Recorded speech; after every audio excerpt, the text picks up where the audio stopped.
So guys, yun ang aming parking.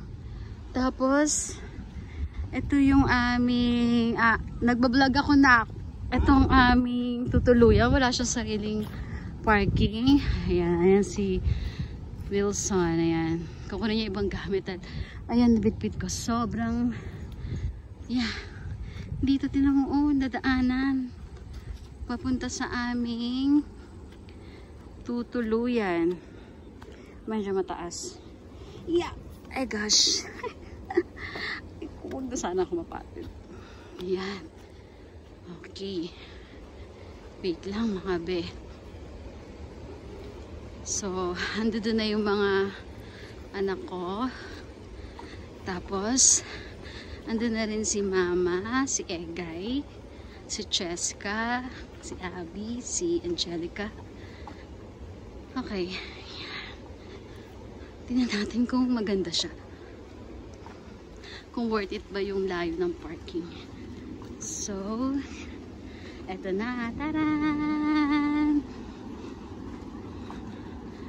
Oh, diba? So, ayun lang. Samba, yun ang mga CR. May ref. Ito yung kainan. Ayun yung mga cottages. Ito lang ang dagat. Ito yung aming kubo. Ayan. Ayan. Diba? Worth it naman pala. Ayan. Si Omega. Ayun. Teka lang. Hindi ko masug kasi may mga bit-bit ako. Ayan. Medyo maalon pa ngayon. So, bye-bye guys. Ayan. Ano pangalan ng resort? Ay RNR Beach. There. May paganyan pa siya.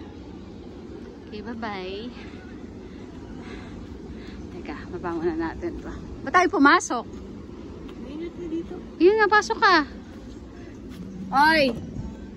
Ayun o. Pumasok ka na.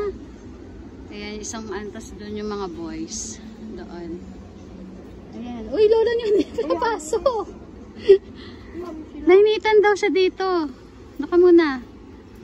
Ayan na. Napasok. Oo, sumabit. Yung mangga mo nandyan. Tirayin yan. Sige ka. Ay, electric pan. Wait lang.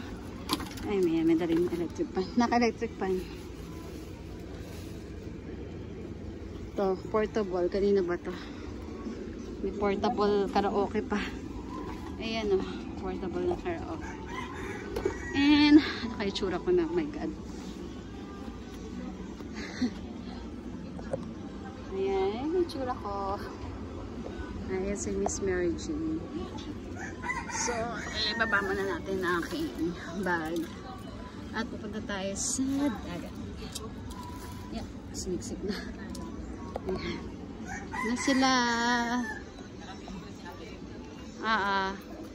So, dyan na kayo mga boys. So, yan. Dahil nababa ko na yung gamit ko. Check natin yung dagat. Ito lang. Yan lang. Buhangin siya. Hindi naman siya mabato. Yan, may pang volleyball. Ayun si Chache at si Omega. Medyo maalin pa lang. Bandok. Okay. Bye-bye.